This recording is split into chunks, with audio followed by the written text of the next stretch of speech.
Let me first start by recognizing that in the House, we also have my cabinet colleague, my sister, Askul, who is in charge of East African Community Affairs, and also Asal. I hear people call you Waziri wa Asal, but I think you're more than that. So, Mheshimiwa could just stand and wave so that they can know that I also have companionship here. She's the only one from the cabinet who has joined me today. And also there's my friend, Chief Registrar, Freda Mokaya. Please wave in the crowd. She's also here. I think the rest have been recognized. So I'll give my speech in two sections. I'll start with the official speech, written speech, and then, of course, I'll do off the cuff. But I'll be careful not to go the direction many of you suspect I may go. I can see my DG is worried. I'm not going to go that route. So let me start with my official speech this morning. My cabinet colleague, the Honorable Askul, the PSS present here, including those from the National Treasury, and I have two of them present. I have three in total. Two of you are present here. Other PSS present, partners from the public and private sectors, distinguished guests, ladies and gentlemen, good morning. It is my pleasure and privilege to speak to this distinguished gathering on an issue that is central to the success of our national development agenda, and that is deepening collaboration between the public and private sectors to ensure the success of public-private partnerships. It cannot be contested that development is as much about the quality of human life as it is about the quantity of economic development. People place much capital on what they can measure in order to quantify the quality of their lives. It is no wonder that Declaration on the Right to Development recognizes the right to development as an inalienable human right by virtue of which every human person and all peoples are entitled to participate in, contribute to, and enjoy economic, social, cultural, and political development, and in which all human rights and fundamental freedoms can be fully realized. This principle is also enshrined in the Constitution of Kenya 2010, which places rights holders at the center of development and related governance processes by providing for public participation as one of the principles and values of governance. As we gather here today, ladies and gentlemen, we are reminded that infrastructure is the backbone of economic growth. In fact, I remember in 2007 when I was elected for the first time, the clarion call for the ODM party, which was my party, or sponsoring party that time, our manifesto was infrastructure, infrastructure, infrastructure. 3 times. That clearly demonstrates how we had placed infrastructure at the center of economic development and growth. It is the platform on which trade flows, industries flourish, and lives are uplifted. Without quality infrastructure, our dreams of transforming Kenya into a middle-income economy, as envisioned in Vision 2030, and of course the bottom-up economic transformation agenda, can never be realized. But we must also acknowledge a reality, and the reality is this, that public resources alone are not enough to meet our growing infrastructure needs and demands, and that has been spoken to, and I will demonstrate shortly. The funding gap that is there, and it is real. So the fiscal space is limited, yet the needs are urgent, from energy to transport, to housing, to health, and digital connectivity. The needs are many and urgent. So with Kenya's borrowing space narrowing, we must adopt innovative, sustainable financing mechanisms to meet these development needs. When a government is able to foster a conducive environment for various sectors, including the economy, social development, and environmental sustainability, such a government can be described as one that is succeeding. In the backdrop I have outlined, it can justly be described as commendable the effort by the government of Kenya to propel public-private partnerships. PPPs offer a strategic pathway that allows us to sustain investment in infrastructure without increasing fiscal pressure. It is in this context that the private sector emerges not just as a participant, but as a critical partner in our journey. PPPs offer the private sector opportunity to diversify the nature of its participation in the nation's development and growth. I want to re-emphasize this point, although it has been said, that the government of Kenya requires an estimated 560 billion Kenya shillings annually to develop and maintain our infrastructure. 560 billion. But despite this need, we currently only spend approximately 224 billion shillings per year on infrastructure, resulting in a shortfall of about 336 billion annually. So through PPPs, we not only access private sector capital, but also benefit from the efficiency, innovation, and risk management capacity inherent in private sector operations. This approach will enable the government to continue delivering large-scale infrastructure projects which traditionally financed through public debt, while freeing up public resources for essential social sectors such as health, education, and water. I want to pause there a bit and remind you that in terms of health, the government has already taken a very ambitious and to me very transformative step towards universal health coverage. Recently, you've heard His Excellency the President has announced that level 1 through to 4 hospitals should not even charge a penny to patients who visit those health facilities. That becomes the government's policy, and it is an order that we must live to actualize. In terms of education, you've had discussions around capitation and how we are now reducing the cost of the school fees that is payable at the universities and colleges. And capitation, and I've spoken about this, that we need to provide more resources to be able to meet the minimum requirement according to our policy. And of course, I want to announce here that I've already invited my cabinet colleague from the Ministry of Education and his PSS, together with my PSS, to discuss on any funding gap that is there on capitation to see how to fill that gap. I am emphasizing this so that you can appreciate that there are other social services that require our budgetary allocations, and therefore we must free resources to those very critical social services. One that I've not even mentioned, that we have a population in our, we have a good number of people in our population, some of them very elderly, who cannot even afford the basic necessities of life. And we have to provide a budget of no less than 44 billion every year for social cash transfer to these people.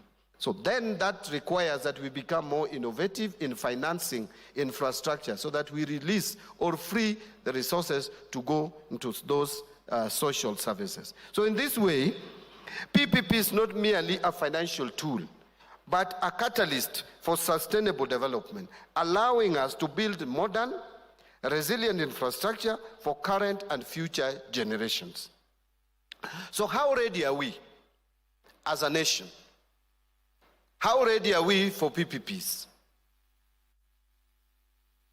Ladies and gentlemen, the normal default stance in Kenya is often that yes, we embrace good modern concepts and even legislate on the same, but are we ready to actually apply them? That is a question that everybody keeps on saying, that yes, we embrace. It's a good thing. But we are not ready. I am glad to note that Kenya is ready for PPP as an investment option. We are ready. There is no excuse. Our country's GDP is currently estimated at 124 billion US dollars, while our installed energy capacity is 3,243 megawatts, including 79% renewable energy. In addition, Kenya is well connected by rail, road, water, and telecommunication systems. The country enjoys political stability with a 5-year seamless democratic election cycle. Further, the country has skilled and educated workforce with a literacy rate of over 80% and an estimated 59% of the people in the age bracket of 15 to 64. Actually, if there is any one single asset that Kenya has as a country, what sets us apart from our peers in the region, where we have competitive advantage, it is our human capital.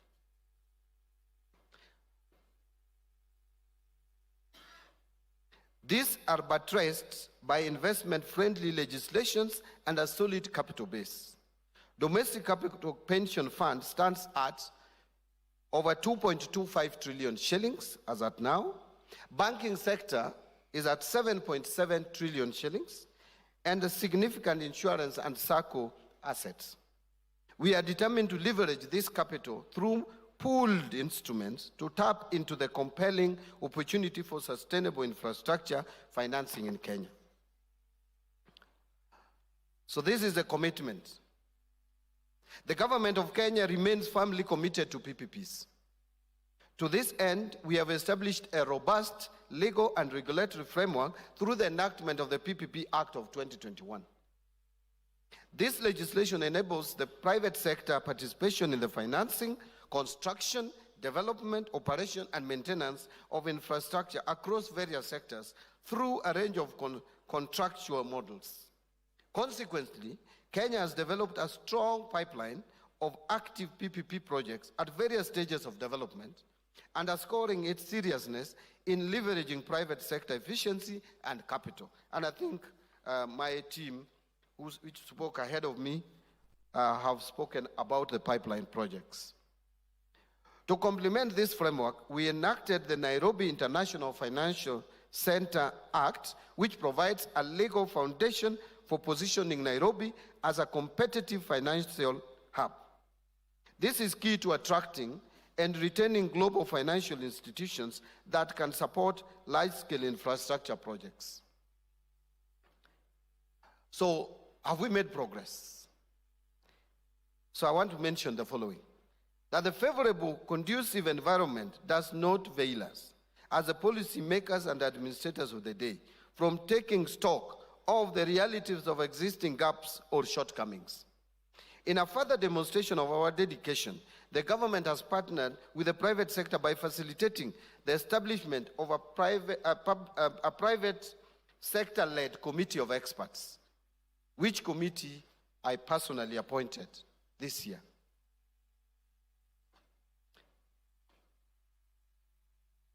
This committee is exploring mechanisms to mobilize long-term domestic institutional capital, including pension funds and insurance schemes, to invest in PPP projects.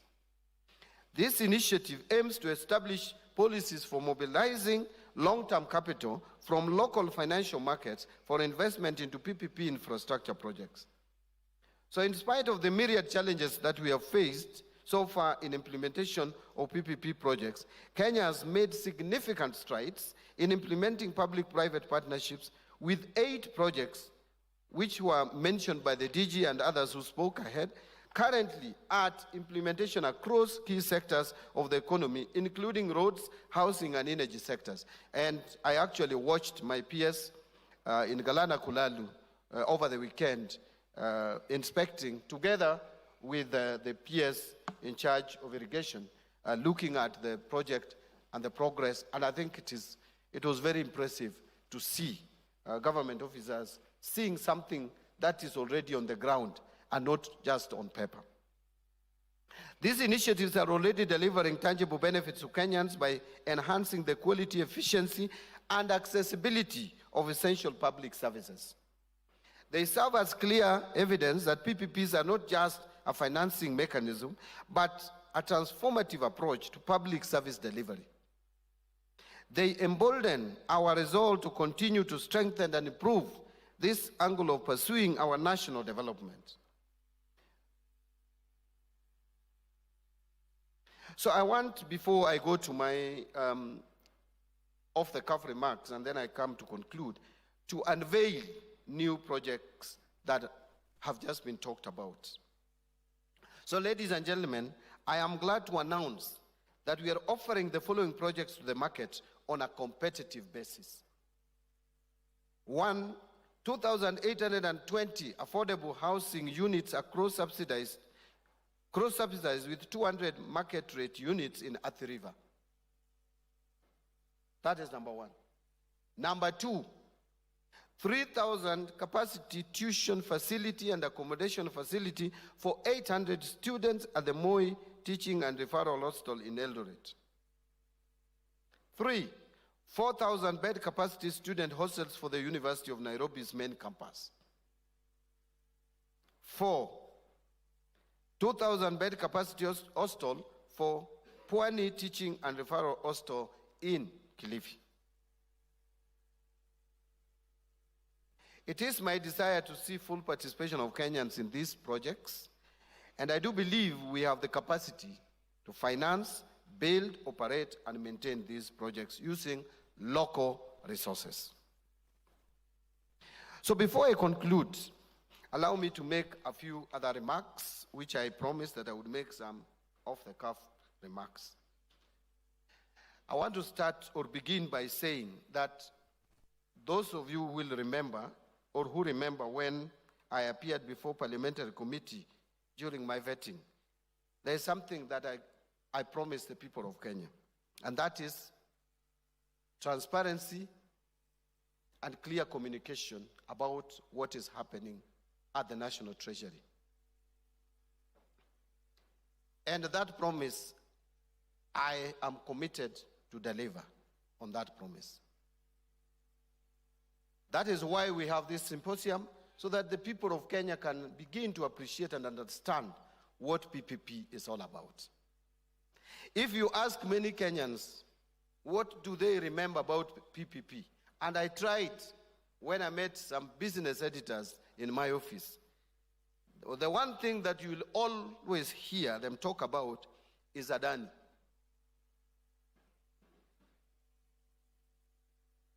But PPP is not all about Adani.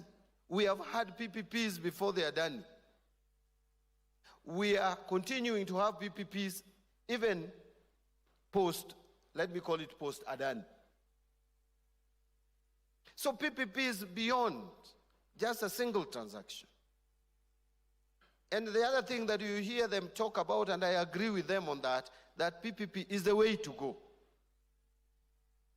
And it has worked elsewhere in the world. It is working in Kenya. We have evidence that it is working. It is not trial and error. We have expressway that we can boast of. A number of projects and the energy sector have been implemented and are continuing to be implemented. In the road sector, we are going to succeed big time with PPPs. Rironi Mau Summit must succeed. My team at the National Treasury, through the Directorate, headed by the DG, and the committee, which is chaired by my PS, and where all my PSs sit. And by the way, my PSs know they have a delegated authority.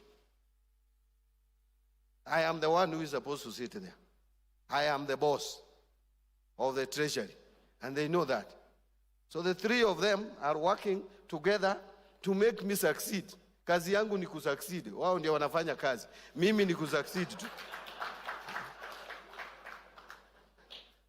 And so we are working on a number of projects. You have just been told 37 of them cumulatively. 34 at the national government level and 3 at the county level. If we succeed with all these projects, it's going to reduce pressure significantly on our fiscal space. And therefore, we will have money to take care of other pressing and urgent needs, as I have just mentioned. But besides that, it would also help us manage our debt. Our debt levels are reached at sustainable levels.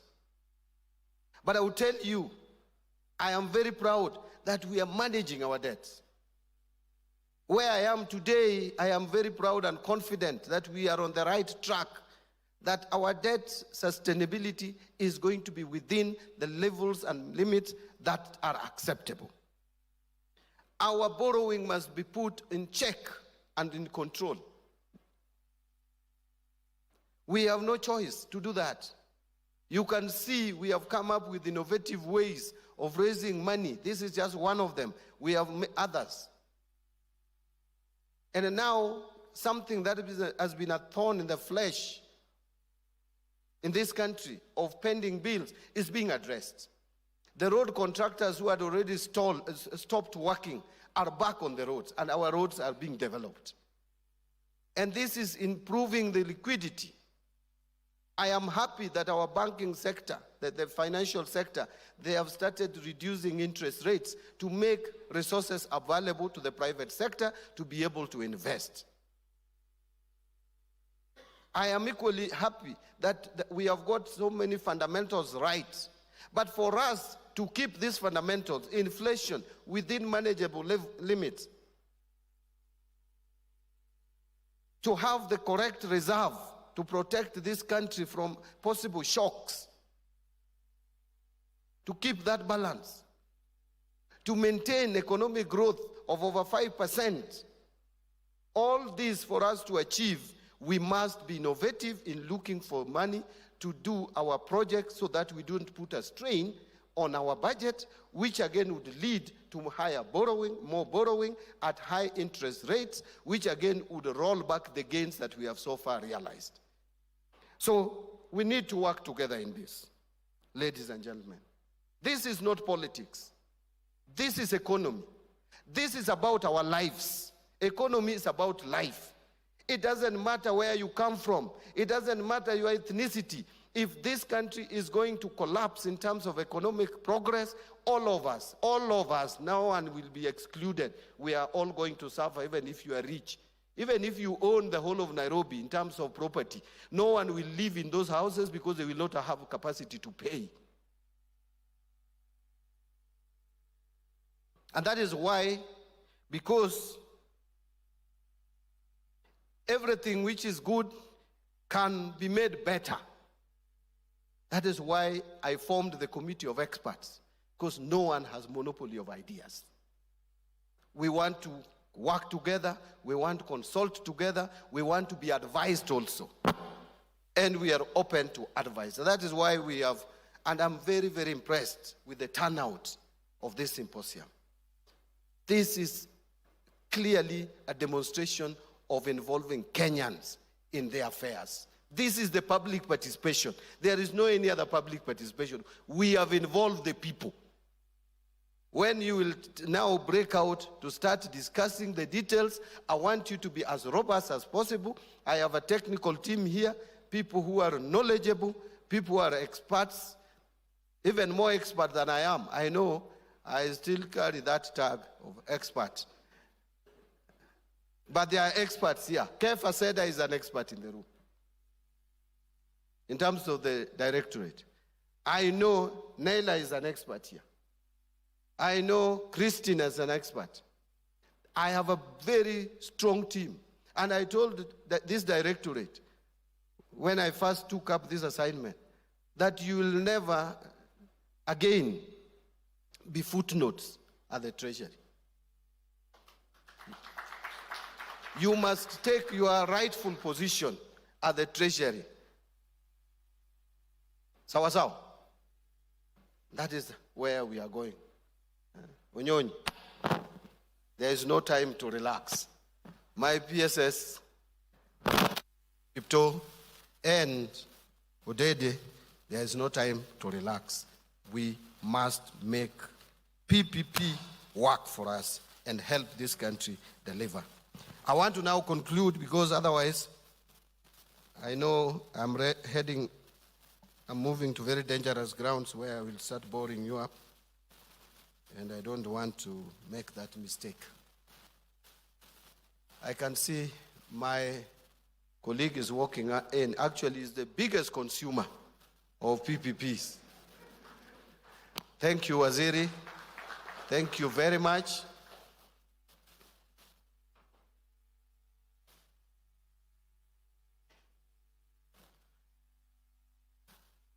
Actually, Waziri Chirchir is our biggest client as PPP Directorate. And he is going to continue to be our biggest client. Waziri, karibu. Thank you for joining me in this symposium. You can see how it is full. I was just about to conclude, but because you have walked in and you are the wearer of the shoes, I want you to state clearly how this shoes is pinching you. And by the way, you are free even to air your frustrations. You can even attack us if you feel we are not facilitative enough. I will not take offense. If I feel so offended, tutasikuya huko kwa cabinet. Lakini hapa, I'll not demonstrate that I'm not very happy. So feel free to talk anyhow. I want to invite you, even for just 2 minutes or 3 minutes or whatever time you want to take. I know it is an ambush, you have just walked in, but just to share with us your experience about PPP and probably where you feel you'd want us to go with you, because you hold a docket that has the roads on one side and the transport on the other, and both require a lot of support through this PPP model. So allow me, ladies and gentlemen, your permission to invite my brother, Waziri Chirchir, who is in charge of roads and transport, to come forward and make a few remarks. Then I'll come back and conclude. Thank you.